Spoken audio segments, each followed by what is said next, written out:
ദൈവത്തിൻ്റെ അതിപരിശുദ്ധ നാമം വാഴ്ത്തപ്പെടുമാറാകട്ടെ. ബഹുമാന്യരായ ദൈവജനമേ, നിങ്ങൾക്കെല്ലാവർക്കും യേശു ക്രിസ്തുവിൻ്റെ നാമത്തിലുള്ള സ്നേഹവന്ദനം അറിയിക്കുന്നു. പെന്തിക്കോസ്തിന് ശേഷമുള്ള 19-ാം ഞായറാഴ്ച സെപ്റ്റംബർ മാസം 29-ാം തീയതി സഭയായി പഠിക്കുന്ന ചിന്താവിഷയം പ്രാർത്ഥന, ദൈവവുമായുള്ള നിരന്തര സംസർഗം എന്നുള്ള വിഷയമാണ്. Prayer, constant communion with God.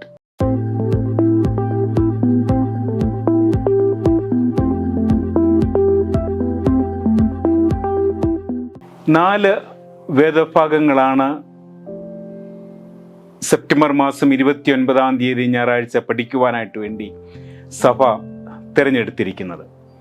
ഒന്നാം പാഠഭാഗമായി സദൃശ്യവാക്യം 30-ാം അധ്യായം 4 മുതൽ 9 വരെയുള്ള വാക്യങ്ങളും, രണ്ടാം പാഠഭാഗമായി അപ്പോസ്തലപ്രവൃത്തികളുടെ പുസ്തകം 12-ാം അധ്യായം 1 മുതൽ 12 വരെയുള്ള വാക്യങ്ങളും, ശ്ലീഹായിട്ട് അപ്പോസ്തലനായ പൗലോസ് ശ്ലീഹ എഫേസ്യർക്ക് എഴുതിയ ലേഖനം 3-ാം അധ്യായം 14 മുതൽ 21 വരെയുള്ള വാക്യങ്ങളും, എവൻഗേലിയോൻ ഭാഗമായി വിശുദ്ധ മത്തായി എഴുതിയ സുവിശേഷം 6-ാം അധ്യായം 5 മുതൽ 15 വരെയുള്ള വേദവാക്യങ്ങളുമാണ്.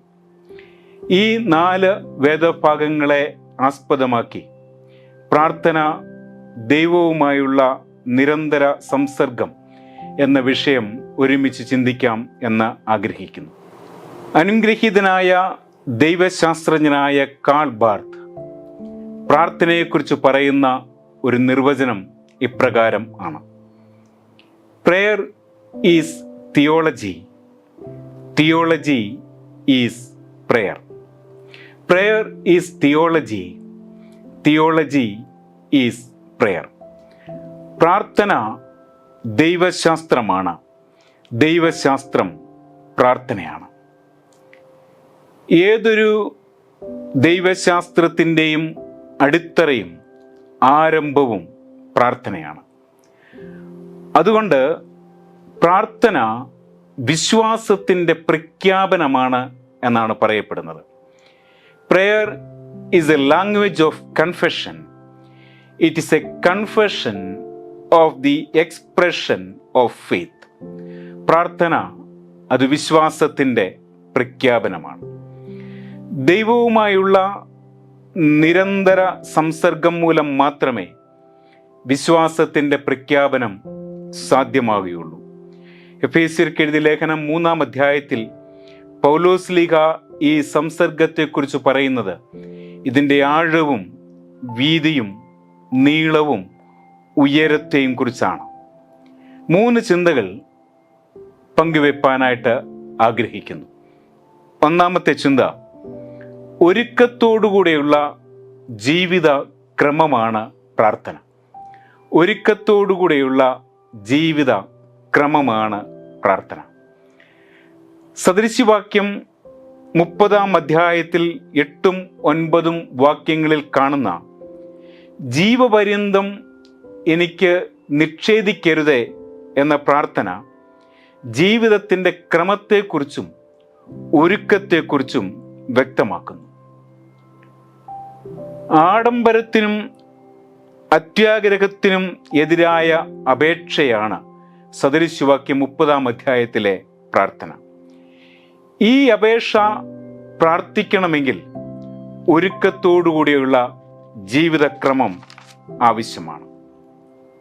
ഒരുക്കത്തോടുകൂടെയുള്ള ജീവിതക്രമം ദൈവവുമായുള്ള നിരന്തര സംസർഗത്തിലൂടെ മാത്രമേ സാധ്യമാകുകയുള്ളൂ. വിശുദ്ധ മത്തായിയുടെ സുവിശേഷം 5 മുതൽ 7 വരെയുള്ള അധ്യായങ്ങൾ ഗിരിപ്രഭാഷണവുമായിട്ട് ബന്ധപ്പെട്ട അധ്യായങ്ങളാണ്. യേശുക്രിസ്തു ദൈവത്തിൻ്റെ ജനത്തെ കിങ്ഡം ഓഫ് ഹെവൻ, ദൈവരാജ്യത്തെക്കുറിച്ച് വളരെ വ്യക്തതയോടുകൂടെ പഠിപ്പിക്കുന്ന 3 അധ്യായങ്ങൾ. വിശുദ്ധ മത്തായിയുടെ സുവിശേഷം 6-ാം അധ്യായത്തിൽ യേശുക്രിസ്തു ദൈവവചനത്തെ പ്രാർത്ഥനയുടെ പ്രാധാന്യം പഠിപ്പിക്കുന്നുണ്ട്. 5 മുതലുള്ള വേദവാക്യങ്ങൾ പരിശോധിക്കുന്നതായ സമയത്ത് കപടഭക്തിയുടെ പ്രാർത്ഥന ഒരുക്കമില്ലാത്ത ജീവിത ക്രമമാണ് എന്ന് പഠിപ്പിക്കുന്നു. ഇവിടെ പ്രാർത്ഥന ഒരു പ്രകടനമല്ല, പ്രാർത്ഥന ദൈവവുമായുള്ള ബന്ധത്തിൻ്റെ കൂട്ടായ്മയാണ്. പ്രാർത്ഥന ഒരു പ്രകടനമല്ല, പ്രാർത്ഥന ദൈവവുമായുള്ള ബന്ധത്തിൻ്റെ കൂട്ടായ്മയാണ്. പ്രകടനമായ പ്രാർത്ഥനകൾ പ്രാർത്ഥിക്കുകയും ദൈവത്തിൻ്റെ സ്വരൂപമായ യഹൂദരല്ലാത്തവരെ മനുഷ്യരായി പോലും കാണുവാൻ സാധിക്കാതിരിക്കുകയും ചെയ്യുന്ന യഹൂദ മത നേതൃത്വത്തിൻ്റെ പ്രാർത്ഥനകൾ കപട ഭക്തിയുടെ അടയാളമായാണ് വിശുദ്ധ മത്തായി തൻ്റെ സുവിശേഷത്തിൽ പഠിപ്പിക്കുന്നത്. ക്ഷമിപ്പാൻ സാധിക്കാത്ത ജീവിതത്തിൻ്റെ ഉടമകളായി തീരുമ്പോൾ മനുഷ്യരെ മനുഷ്യരായി കാണുവാൻ സാധ്യമല്ലാതെ പോകുന്നു. 1-ാം നൂറ്റാണ്ടിലെ യഹൂദ മത നേതൃത്വത്തിൻ്റെ ഒരു പ്രത്യേകത, അവരല്ലാതെ ആരും വിശുദ്ധരില്ല എന്ന് പഠിപ്പിക്കുകയും ചിന്തിക്കുകയും ചെയ്തിരുന്ന ഒരു കാലഘട്ടം. അതുകൊണ്ട് തന്നെ ക്ഷമിക്കുക എന്ന് പറയുന്നത് അവരെ സംബന്ധിച്ചിടത്തോളം അത് അസാധ്യതകളുടെ ഒരു കാര്യമായിരുന്നു. ഞങ്ങളുടെ കടങ്ങൾ ഞങ്ങളോട് ക്ഷമിക്കണമേ എന്ന് പ്രാർത്ഥിക്കണമെങ്കിൽ കുറവുകളെക്കുറിച്ചുള്ള ബോധ്യവും അനുതാപവും ആവശ്യമാണ്. ഈ ബോധ്യവും അനുതാപവും സാധ്യമാകുന്നത് ജീവിതക്രമത്തിലൂടെയും ഒരുക്കത്തിലൂടെയും ദൈവ സംസർഗത്തിലൂടെയും മാത്രമാണ്. ഒരുക്കമില്ലാതെയുള്ള പ്രാർത്ഥനകൾ ജൽപ്പനങ്ങളായി മാത്രം തീരും. രഹസ്യത്തിലുള്ള പ്രാർത്ഥന എന്നത് നിരന്തരമായ ദൈവിക സംസർഗത്തെ സൂചിപ്പിക്കുന്നു. ഇത് ജീവിതക്രമത്തിൻ്റെയും ഒരുക്കത്തിൻ്റെയും അടയാളമാണ്. ഇവിടെ പരസ്പരം ക്ഷമിപ്പാൻ, മനുഷ്യരെ മനുഷ്യരായി കാണുവാൻ സാധിക്കുന്നു. അതാണ് ഏറ്റവും വലിയ പ്രതിഫലം. അതുകൊണ്ട് പ്രാർത്ഥന ലോകത്തെയും ലോകത്തിൻ്റെ ഗതികളെയും വ്യക്തമായി മനസ്സിലാക്കുവാൻ സാധ്യമായി തീരുന്നതാണ്. പ്രാർത്ഥന ദൈവരാജ്യ അനുഭവത്തിലേക്ക് ലോകത്തെ നയിക്കുവാൻ ഇടയായിത്തീരുന്നതാണ്.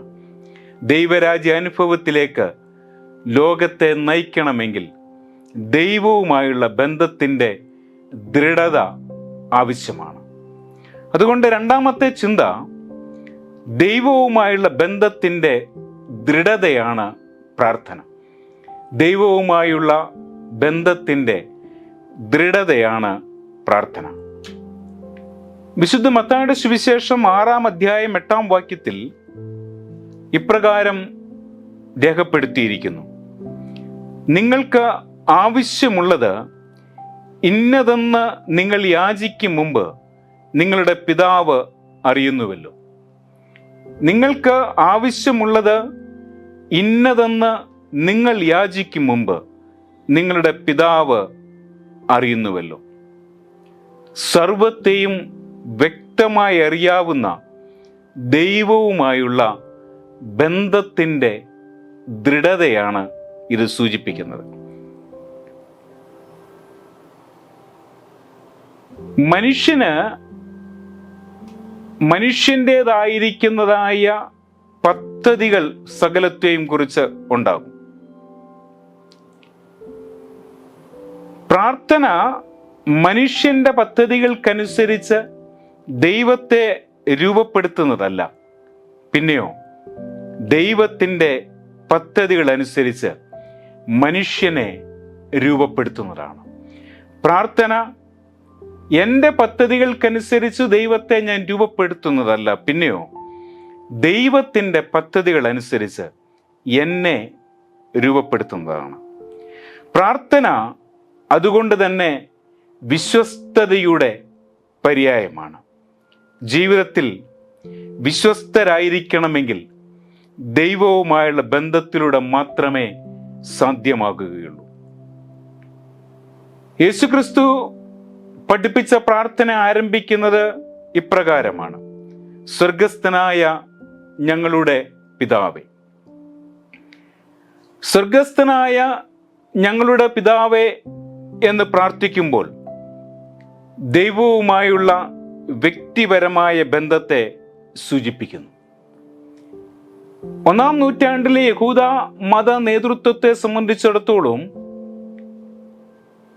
അവർക്ക് മാത്രമേ ദൈവവുമായുള്ള വ്യക്തിപരമായ ബന്ധം സാധ്യമാകുകയുള്ളൂ എന്ന് പറഞ്ഞ സ്ഥാനത്ത് വിശുദ്ധ മത്തായിയുടെ സുവിശേഷം 6-ാം അധ്യായത്തിൽ യേശുക്രിസ്തു തൻ്റെ ജനത്തെ പഠിപ്പിക്കുന്ന പ്രാർത്ഥനയിൽ സ്വർഗസ്ഥനായ ഞങ്ങളുടെ പിതാവേ എന്ന് പറയുമ്പോൾ ആർക്കും ഏതു സമയത്തും ഏത് സ്ഥലത്തും വെച്ച് പ്രാർത്ഥിപ്പാനുള്ള അവകാശം നൽകുകയാണ്. അതുകൊണ്ട് പ്രാർത്ഥന പ്രതിസന്ധികളിൽ തളരാതെ നിലനിൽക്കുവാൻ സാധിക്കുകയും പ്രതിസന്ധികളെ വിജയത്തിൻ്റെ മാറ്റുലികളാക്കി തീർക്കുകയും ചെയ്യുന്നു. അപ്പോസ്തല പ്രവൃത്തികൾ പുസ്തകം 12-ാം അധ്യായത്തിൽ നമ്മൾക്കിത് ദർശിക്കുവാൻ സാധിക്കുന്നു. പത്രോസിന്റെ തടവറയിൽ നിന്നുള്ള വിടുതൽ പ്രതിസന്ധികളിലായ ആദിമസഭയെ തളരാതെ വണ്ണം നിലനിർത്തിയതാണ്. ദൈവത്തിൻ്റെ ജനം ഒരുമനപ്പെട്ട് പ്രാർത്ഥിച്ചപ്പോൾ തടവറ അത്ഭുതത്തിൻ്റെ സ്ഥലമായി മാറുന്നു. ദൈവവുമായുള്ള സുദൃഢ ബന്ധം ദൈവത്തിൻ്റെ ഹിതം ഭൂമിയിൽ നിറവേറുവാൻ തക്കവണ്ണം സമർപ്പിതമാക്കി തീർക്കുന്നതാണ്. പ്രാർത്ഥന സമർപ്പണവും ജീവനെ പ്രദാനം ചെയ്യുന്നതുമാണ്.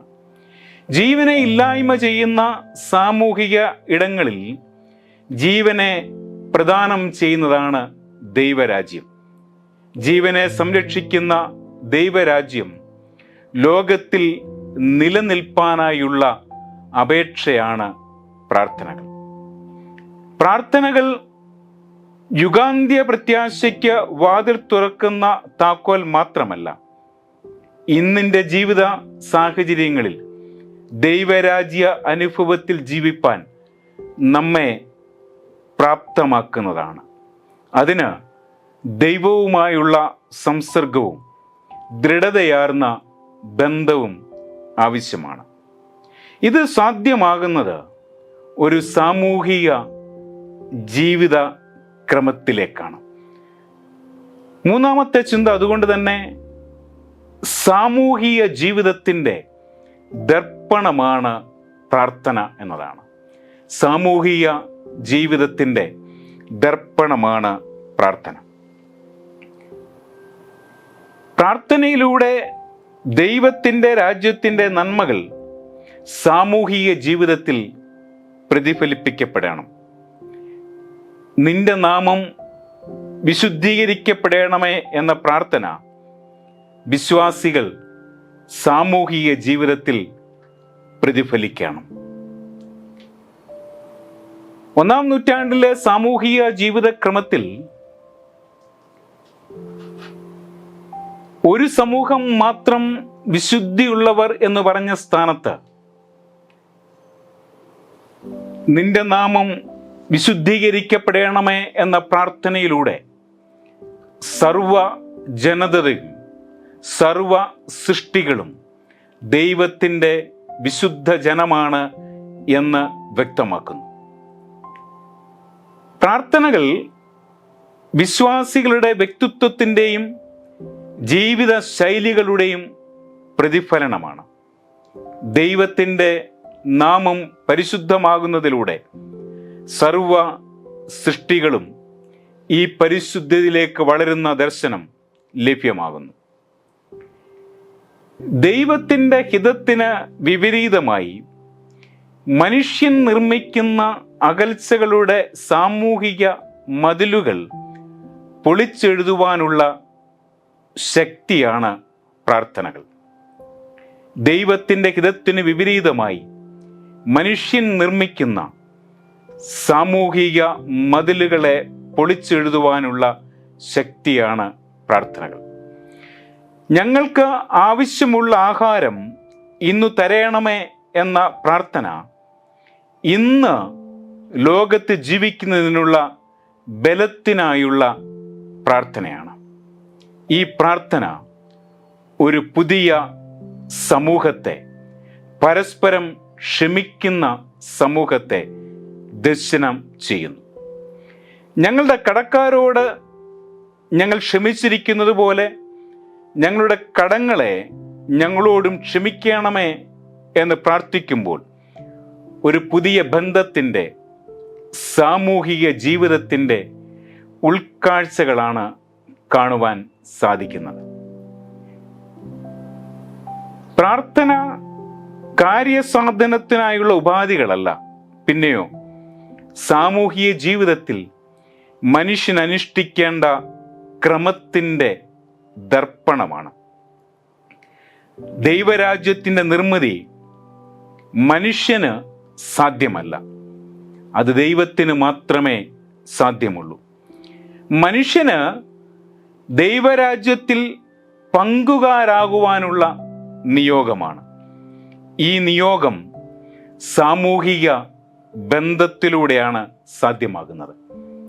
ദൈവരാജ്യത്തിൻ്റെ നീളവും വീതിയും ഉയരവും ആഴവും അളക്കപ്പെടുന്നത് ഒരു വിശ്വാസിയുടെ ജീവിതത്തിൽ അവർ എങ്ങനെ തങ്ങളുടെ സാമൂഹിക ജീവിതം നയിക്കപ്പെടുന്നു എന്നതിൻ്റെ അടിസ്ഥാനത്തിലാണ്.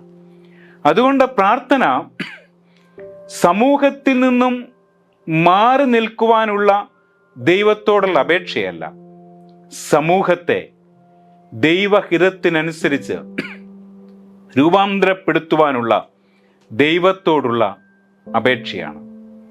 ഈ രൂപാന്തരപ്പെടുത്തൽ ഒരു വിശ്വാസിയുടെ പങ്ക് വലുതാണ്. പ്രാർത്ഥന ദൈവിക സംസർഗത്തിലേക്കുള്ള സാമൂഹിക ജീവിതത്തിൻ്റെ ദർശനമാണ്. 3 ചിന്തകളാണ് ഈ ഭാഗവുമായി ബന്ധപ്പെട്ട് പങ്കുവച്ചത്. ഒരുക്കത്തോടുകൂടിയുള്ള പ്രാർത്ഥന ജീവിതക്രമത്തിൽ ദൈവിക വിശ്വാസത്തിൻ്റെ ദൃഢതയിൽ സാമൂഹിക ജീവിതത്തിൻ്റെ ദർപ്പണങ്ങളായി ദൈവിക സംസർഗത്തിലുള്ള നമ്മളുടെ പ്രാർത്ഥനകൾ രൂപപ്പെടാൻ ദൈവം നമ്മെ ശക്തീകരിക്കട്ടെ. ആമേൻ.